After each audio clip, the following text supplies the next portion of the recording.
Hey everyone. So remember way back when AI was pretty much just like our personal DJ or that voice on our phone telling us to pick up milk? Uh-huh, right?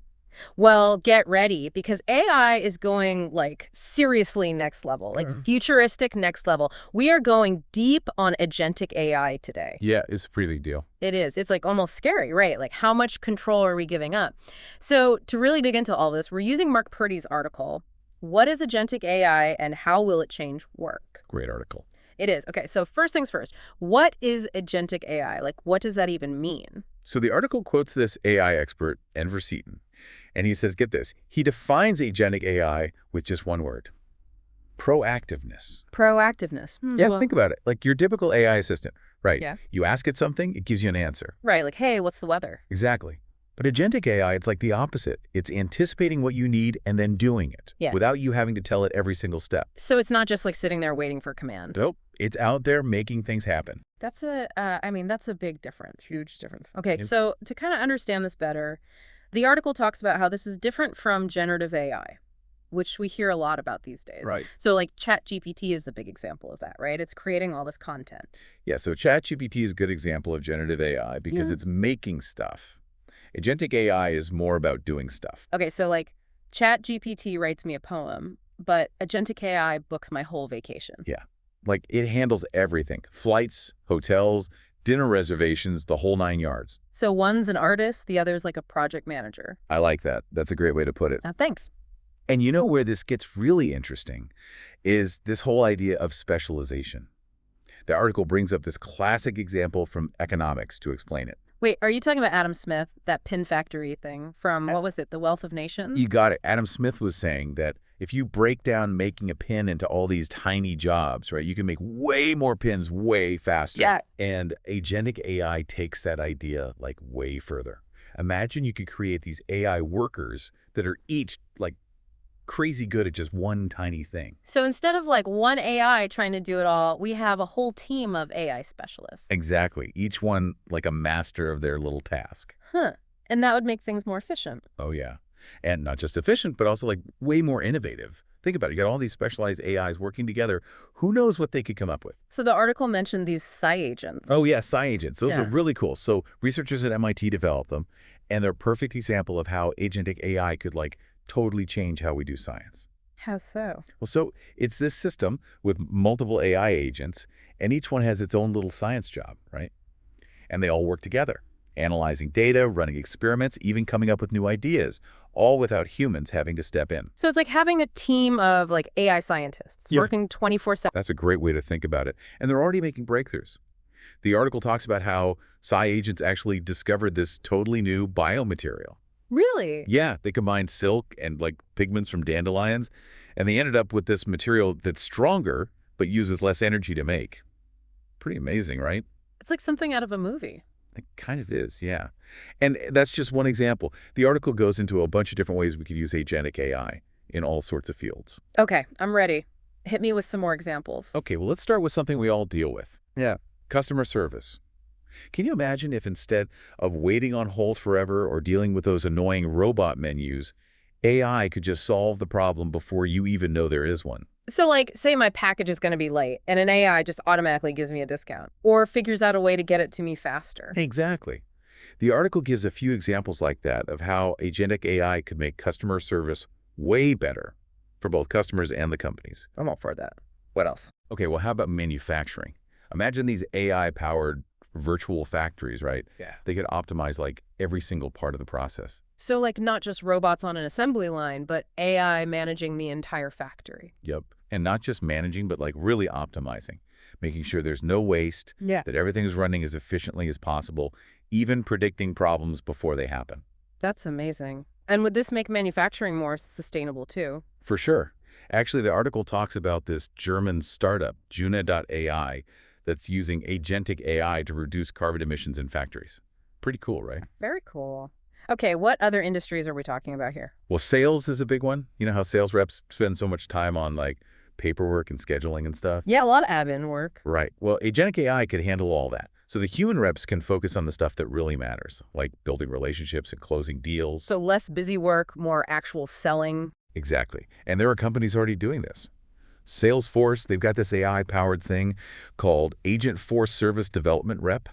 It helps their sales teams by analyzing customer data, recommending what to do, scheduling meetings, even writing emails in the company's voice. Wow, that's pretty advanced. It is. Okay, so what about healthcare? Lots of potential there too. Think about AI agents that can be companions, give people reminders, help them with stuff. It would take a lot of pressure off human caregivers. And the article mentioned Hippocratic AI, right? Yeah, they're developing these AI agents specifically for healthcare. They've got one called Sarah that helps out in assisted living places, and another one called Judy that helps patients before surgery. They can give people information, remind them to do things, even offer emotional support. That's incredible. It sounds like there's so many possibilities with this technology. There are, but we also got to be realistic, right? I mean, it's not all sunshine and roses. Right, there are definitely some challenges. Yeah. And probably some risks, too. Yeah, exactly. So the article talks about a few things we need to think about.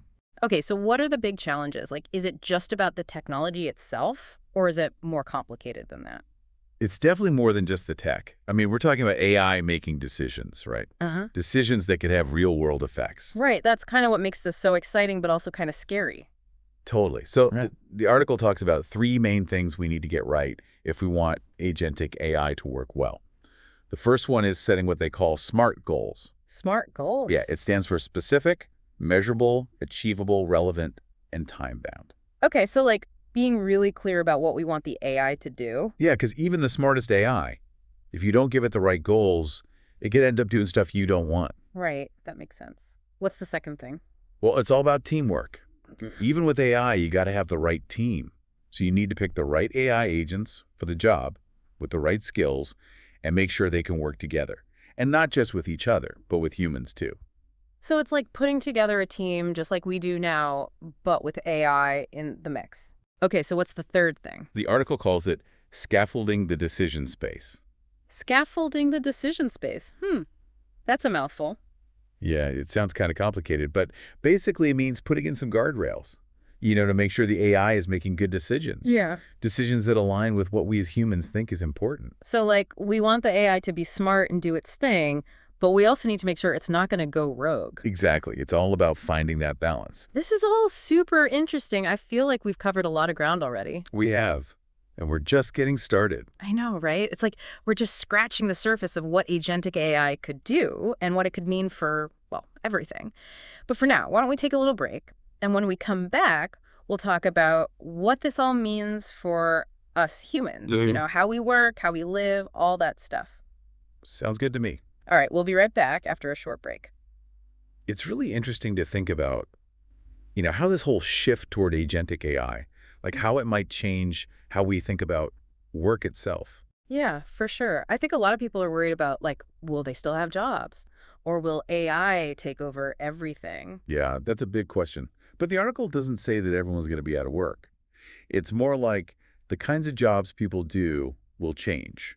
So it's less about, like, losing jobs and more about jobs changing. Exactly. So like those really boring, repetitive tasks, agentic AI could take care of all that. And that would free us up to do, like, more interesting stuff. Yeah. Like things that require creativity or problem solving or connecting with other people. Imagine if you could just tell an AI to handle your whole email inbox. Oh, man, that would be a dream come true. Uh-huh. Right. But seriously, it's important to start thinking about how we get ready for this kind of future. A future where AI is a big part of how we work. So, like, what can people do to prepare? Well, one thing is just learning more about AI. How it works, what it can do. The more we understand it, the better we'll be able to work with it. Right, so we don't need to become, like, programmers or anything, but we should at least try to understand the basics. Exactly. And then, being able to adapt is really important too. The world of work is always changing, and AI is just going to make it change even faster. So being flexible, being open to new things. Yeah, being willing to learn new skills, try new ways of doing things, that's going to be crucial. It's kind of exciting, but also a little scary. I know, right? It's a Oh, whole new world. It is. And the article mentions that even though there's all this potential, we got to be careful about the risks, too. Oh, yeah, for sure. We can't just pretend there are no downsides. So what are we talking about here? Like, what are the main risks of agentic AI? One thing is, sometimes things don't go as planned. Like an AI system might be designed to do something good, but then it ends up doing something bad because the goal wasn't clear enough or wasn't aligned with like human values. So it's not enough to just tell an AI, hey, do this thing. We have to be super specific and really think about what we're asking it to do. Yeah, exactly. Because AI is powerful, and if we're not careful, it could be used in ways that hurt people. And the article also talks about needing to keep an eye on things, making sure the AI is still doing what it's supposed to be doing. Yeah, they call it monitoring and adjustment.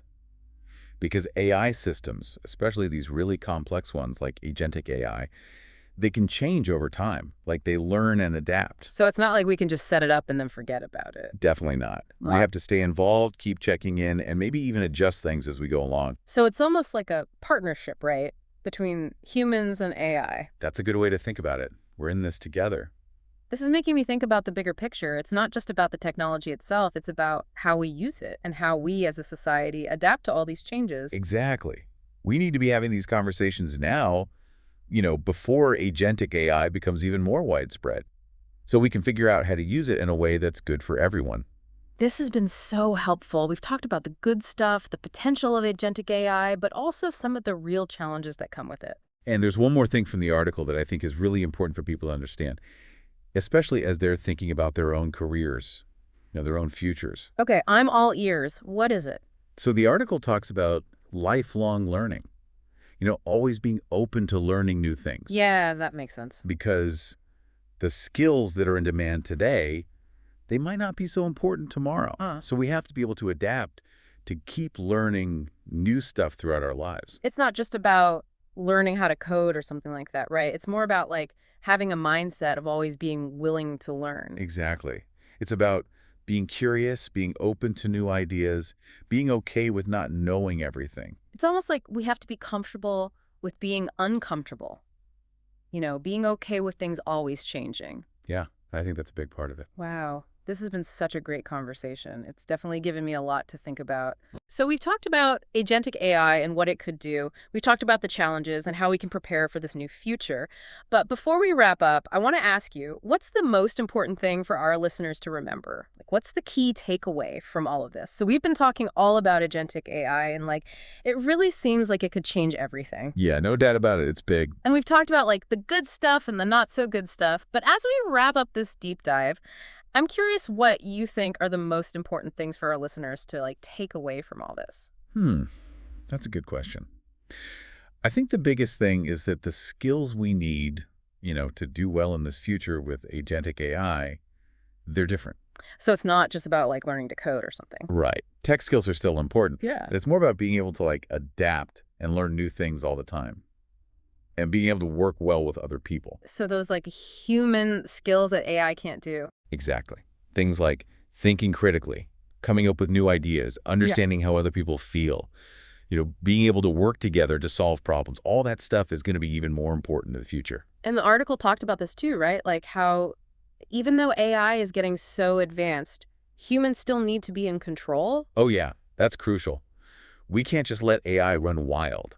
We have to be the ones setting the goals, making sure it's being used ethically and putting in those safety measures so it doesn't do something we don't want it to do. So it's kind of a team effort, right, between the people who make AI and the people who use it. Exactly. We all have a responsibility to make sure this goes well. And that means talking to each other, being open about what's going on, and, just making sure we're all on the same page. This has been a seriously eye-opening conversation. I mean, it really feels like we're the beginning of something huge here. We are. It's like a whole new world opening up. And it's not like something that's just happening to us, right? We have a say in how this all plays out. Absolutely. We get to decide how we want to use this technology. So for our listeners out there, what can they do to be a part of this, this whole AI thing? Just stay informed. Read articles, listen to podcasts like this one, and talk to people about AI. The more we understand it, the better choices we can make. Yeah, knowledge is power, right? Totally. And speaking of knowledge, if anyone wants to learn more, I highly recommend checking out Mark Purdy's work, the guy who wrote the article we've been talking about. Good idea. We'll link to his stuff in the show notes for sure. Any other resources you'd suggest? There are some really great organizations out there that are focused on AI ethics, making sure AI is used for good. The AI Now Institute and the Partnership on AI are both doing some really important work. Awesome. We'll link to those too. So any last words of wisdom for our listeners as they think about agentic AI and what it all means? I'd say don't be afraid of the future. Be excited about it. But also be thoughtful. This is a powerful technology, and we need to use it wisely. It's up to all of us to make sure that agentic AI is a force for good in the world. That's a great way to put it. Thank you so much for being here and sharing all your insights with us. This has been an amazing conversation. My pleasure. It's been great talking to you. And to all our listeners, thank you for joining us on this deep dive into the world of agentic AI. We hope you found it as fascinating as we did. We'll be back soon with another episode, so stay tuned. Until then, keep learning, keep exploring, and keep those minds open to the possibilities of the future. See you next time.